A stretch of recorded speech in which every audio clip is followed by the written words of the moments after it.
See if you can tell me.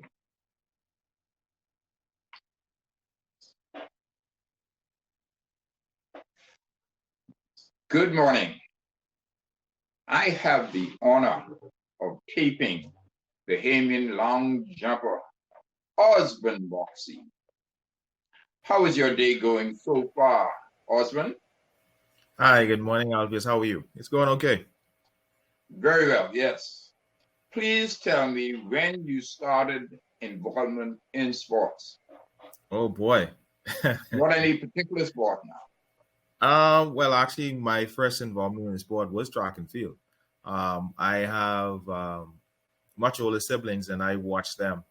But I could vividly remember um, really being interested in track and field, having watched the 1984 Summer Olympics. That really got me very much interested in track and field. Yes, yes. Well, which school did you attend? Um, well, I attended well, in terms of primary school, Kingsway and St. Thomas More, and then went on to St. Augustine's, the great big red machine. You know that how we go back. Hallelujah, praise the Lord. I have three people who was at SAC. My daughter, Spence Fenderson, and myself. You know, he All right. brags about St. Augustine's. Tell me about the success you achieved. And you can talk for the rest of the life for that, but tell us about that. Well, it was somewhat early success. Attended my first Carifta at the age of 15. I won a bronze medal there. Then continue And where on. was that? Where was that? Where was that? Yes. Oh, that was in 1994. If I think that was the Carifta in Barbados. I think it was. In Barbados, I think, yes, in Barbados. Yeah. That was my Let's first Carifta. jump to college and universities. And where? All right. So I first went off to Morehouse College. I spent a year there. At Morehouse I didn't College. know that. You went to the school of the Edmund Moses, my good friend. Yes. Go ahead. Yes, I attended Morehouse for 1 year, and then I transferred to Auburn University in Auburn, Alabama, and I stayed there until I graduated. Right. So from Division II to Division I, both of those divisions, while at Morehouse, I qualified for the NCAAs. Unfortunately, I got hurt just prior to NCAAs while at Morehouse, so I still competed, but I didn't compete at my best. The following year, I transferred to Auburn University, and it continued from there. SEC championships, NCAA championships, and then from college, went straight into professional track and field as a professional athlete. Okay. So my question is now, tell us some, have you participated in the Olympic Games and the World Championships? I'm saying that for a particular thing. Okay. The group from St. Augustine, they added every person who was in the Olympics. And tell us about those people and some of the athletes you participated with. Okay. Yeah, I did. I participated in the Summer Olympics of 2004 in Greece, and also the World Championships prior to that in in Paris, and well, the 2009 World Champs in Germany. That's a totally different discussion. Probably don't need to go into that one today, but they were all beautiful experiences. Being young, wide-eyed, going to Paris, being there for the first time as a part in the World Championships. I made it to the finals. Wasn't as fortunate in the Olympics in 2004, but Also, I competed in the Commonwealth Games in Manchester in 2002, and also in Australia. Excuse me. Can you tell us a little bit about that, your competition there, and the team, and Debbie Ferguson at the Commonwealth Games? Oh, okay. For the first one would have been the 2003 World Championships in Paris. We had a very big team. The team consisted of myself, Avard Moncoeur, Dominic Demerit. We had other sprinters such as, if I'm not mistaken, I think Derek Atkins was coming with us at that point in time. He was a younger guy.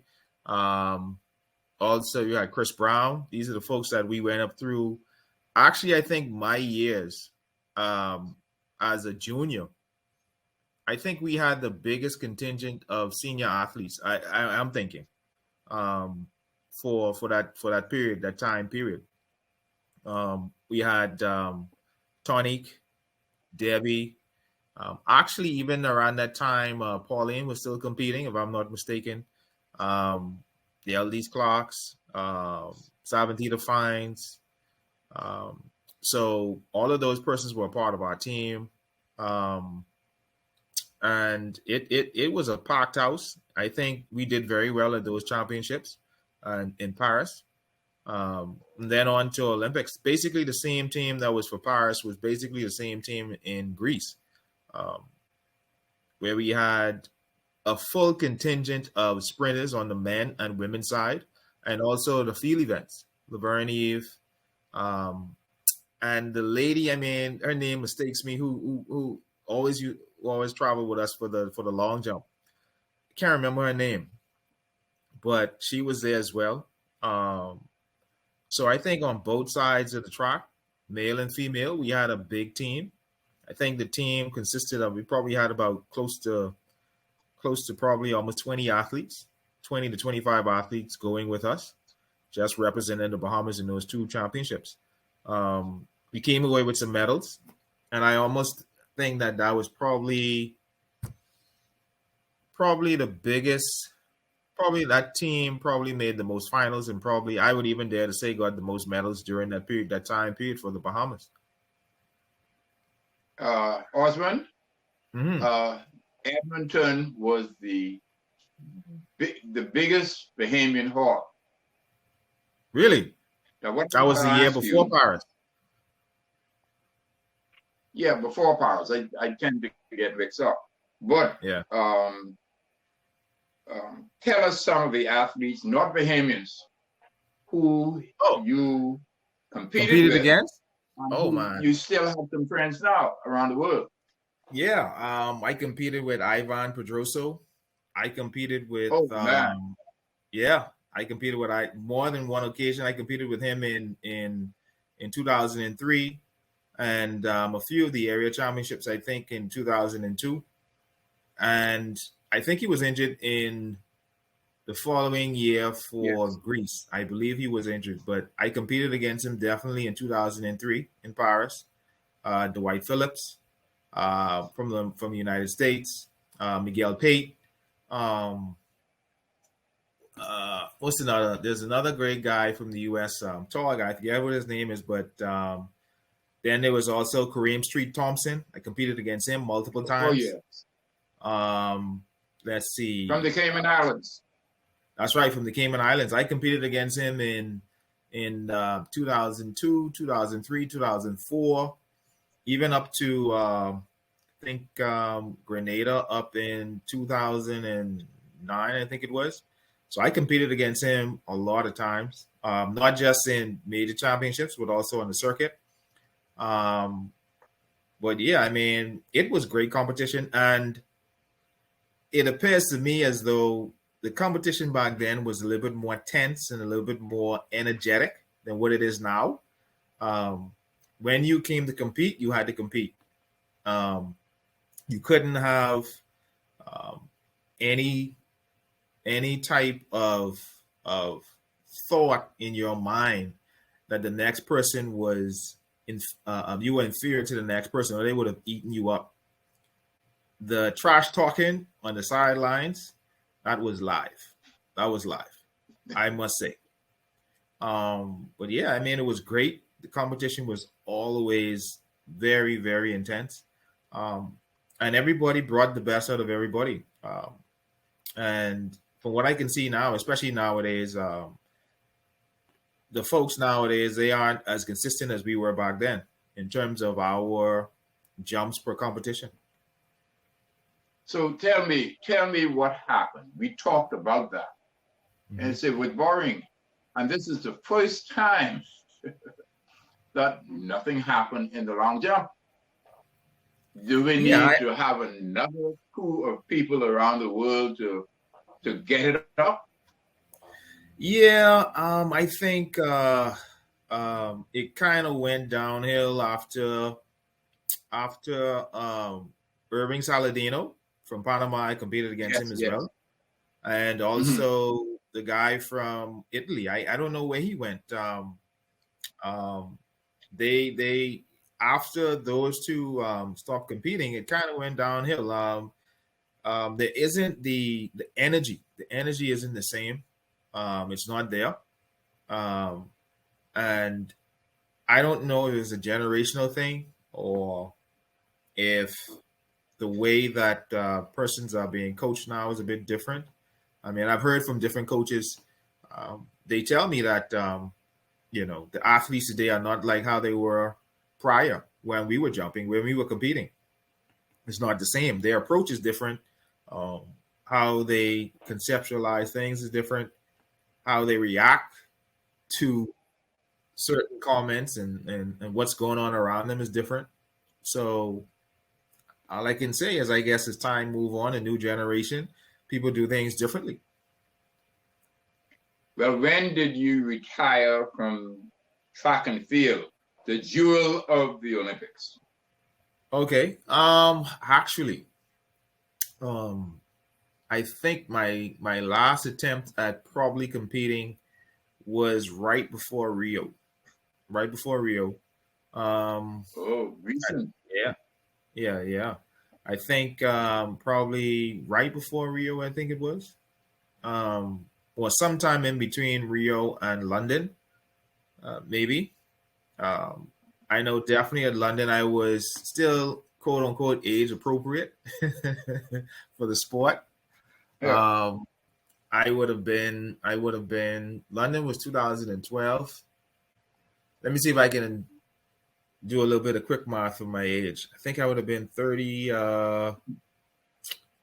2008. I would have been 30 in 2008. So I would have been like 34 for London. So who knows? Maybe it was sometime maybe around London, a little bit past London, maybe a year past that, where I tried to give it another shot. But the mind was willing, but the body was saying something else. Well, my brother, the big question, please tell us of any interest in sports since your retirement. You still have ideas. You know the game of track and field. Do you have any interest in that? When I retired, I basically stayed away because track and field had been a part of my life from the time I could remember. As I said, all the way back in the 80s, early 80s, 84. And from then until when I stopped.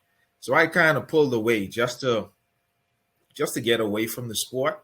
But there's still some interest in track and field. More or less for me would be, if I do go back into it, would be more or less from maybe an administrative level. That may be something that I may be interested in doing at some point in the future.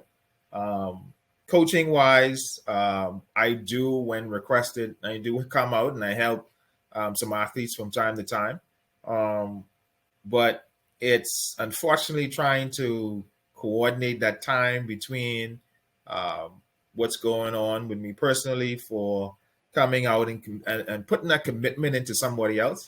That is something that, I will have to try to manage if it is on a coaching level. But definitely I could see myself probably stepping up on an administrative level at some point. Well, what is your profession currently? You cannot live without a profession or money. Tell us about that. All right. Well, I have, when I graduated from university, I got a degree in civil engineering. So from the time, actually, I was competing and still having a full-time job as an engineer, project manager, up to 2009, all the way up even to then, and beyond. I think I was competing and working full-time as a civil engineer, project manager. Currently now I'm a consultant, and so doing the same thing, engineering and project management. But yeah, I made the decision that I wanted to be able to transition my life from being a professional athlete to actually being able to contribute to society in a meaningful way and as a professional. So I took the opportunity that was given to me to also work and compete at the same time. And sometimes it was easy. Sometimes it wasn't as easy as people would think, because you have demands of your profession as a professional, and then you have demands as a athlete, and also you have demands on the personal side. So it wasn't all easy at sometimes to bring everything together, but I'm glad that I did it at that time, because I was able to secure myself within my profession to a certain extent, to allow me to be able to be useful at this point in my career as a profession, as a civil engineer and a project manager. So my advice to anybody listening to this particular broadcast is that if you have an opportunity, although you may be early in your career as a professional athlete, take it, because those relationships that you develop from taking that opportunity, they help you out later in life. And you can't compete forever, and you have to set yourself up. So I always tell athletes, man, take it. Whether it's part-time and you're not getting anything from it significantly at that point in time, still take the opportunity, because that is something that will set you up for later on in life when you stop competing. But yeah, it's been, go ahead. Continue. Yeah, it's been, I wouldn't say it's been an easy going, but it's been rewarding. You see so many things in life. You see things of persons who were, while you were competing, and the things and what they had at that particular time, and unfortunately sometimes more often than not, they're not doing as good now because they didn't take the opportunity to set themselves up. So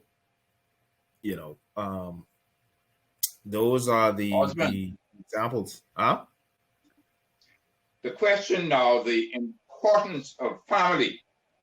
You can't do without a family. That is true. You do have a family, do you? Yes, yes. You have to deal with that. Yeah. Listen, I had my daughter she was born in 2003. And right after World Champs, she was born in November of 2003. She took her first steps in Greece. She came to Greece and she took her first steps in Greece the following year. She wasn't even one yet. She traveled to the Olympics with me, and that's where she took her first steps in Greece. And right now, she just finished up a freshman year in university. So yeah, I got a university student as a daughter. And as I was saying earlier, I had to be intentional in terms of being there for my family. It's not easy. You're traveling, you're training, you're working, you're trying to balance family life and professional life. But so far, it has been rewarding. Family is very important. They keep you grounded. They support you, and they hold you when you're not at your best. And so, yeah, it's always good to have that support system and to have that family around. Although sometimes it's not easy to balance it. Talking about family, Mm-hmm. we are connected somewhere. Yes, we are. My Connected. wife is your cousin. Yes. For his cousin. First It is cousin. Oh my unbelievable. goodness. And we have a connection also with a Lewis who used to be a policeman and a sprinter and jumper. That is true. So you got track and field and family all around. Yeah. Is there anything that we missed? No, actually, one of the things that folks always ask me, they're like, why your kids? Because I have a son as well. And he's a big soccer, or I guess, quote unquote, football junkie. And they always ask me, why don't you ever bring them out to the track? Why aren't they in track and field? And I tell them simply, I mean, if they wanted to, I will be there for them. I will assist them as best as I can, but I will not push them. For fear of them not liking the sport. But like I know my son, he's a very good athlete. But like I said, his focus is soccer. He does do track and field, and they go to when my daughter went to St. Augustine's. My son goes there now, but I don't push them. I'll allow them to get into the sport. But as you alluded to, yeah, my father-in-law, Edmund Lewis, he was a good track and fields star of the Bahamas of the police force, and he is very energetic at the ripe age of 85. He still believes that he can compete. I don't know why, but it was. I don't know. I mean, he's a big cricket fan, and he still exercises. He still is very active. Just saw him yesterday. He doesn't look his age, and I don't know. I guess it's something from he's nearly the age of his mother-in-law. He's nearly the age of his mother-in-law. But go now. Yeah. I saw him yesterday, and vibrant guy. Go ahead. One of the things you mentioned about forcing children to do something, that happens too often. You need to have them younger, and they have to decide what they want to do, because plenty people around the world and in the Bahamas, they force their children, especially when they're young, to do what they want them to do. And when they get to the age of 16, and I see plenty of them in the Bahamas, they finish with that sport. Yeah. Like I said, my son, he's a big soccer fan. He's an exceptional track athlete, but I stay away from steering him in the direction of track and field. Now, because he sees the how it makes him much better on the soccer pitch. Like his interest is much more in track and field, and so I just decided to wait, allow him to develop that passion and love for it, and as he wants to go more into the sport, then yeah, I'll tell you guys a funny story. A couple of years ago, we were doing some stuff in preparation for the SOC intramural track and field meet. So I said, okay, we're gonna go now, and we're gonna start do a little workout. We're gonna do a little bit of a run.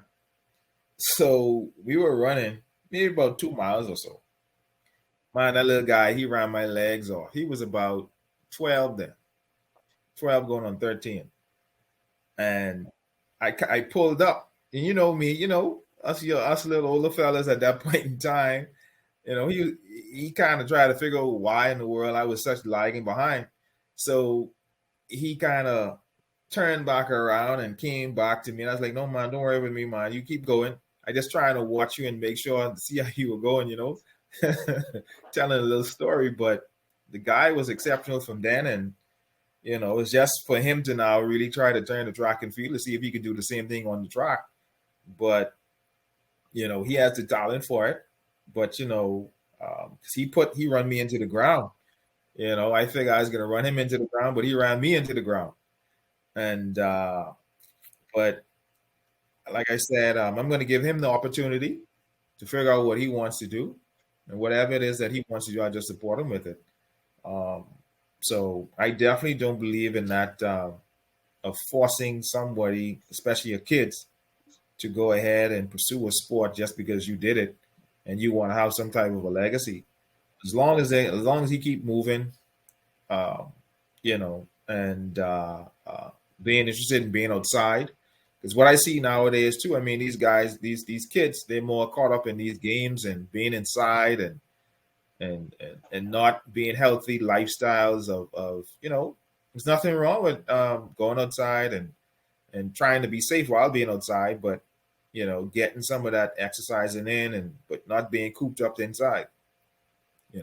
So I thank God that he's not one of those kids, but I won't pressure him. I'll wait for him to decide. Well, my brother, thank you so very much on your allowing me to take Osbourne Moxley, a track and field legend. Thank you. I have a question for you before we go. Go ahead.